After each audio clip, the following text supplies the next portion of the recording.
এইটো ACM-ৰ বেমাৰ ওলালে ইয়াত মানে ডাঙৰ ডাঙৰ 6টা পইণ্ট আছে। আৰ্পিনৰ এই আৰ্পিন পইণ্টটো গুচি গৈছিলে, এই 6টাৰ ভিতৰত 2ডাল গুচি গৈছিলে। বনালোঁ, মানে এইটো বেলেগে বনাই কৰি ৰিপেয়াৰিং কৰি আনিলোঁ, এতিয়া ষ্টাৰ্ট হৈ যায়।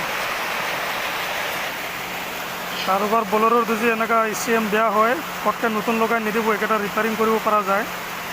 এইটো আমি নিজে খুলিলোঁ, নিজে খুলি কৰি ৰেডিঅ' মেকানিকৰ ওচৰত নি ৰাং জ্বলাই মাৰি ঠিক কৰি আনিলোঁ, হৈ যায়। পটকৈ পেলাই নিদিব, নতুন কিনি নানিব, ৰিপেয়াৰিং কৰিব, বনি যায় বস্তুটো।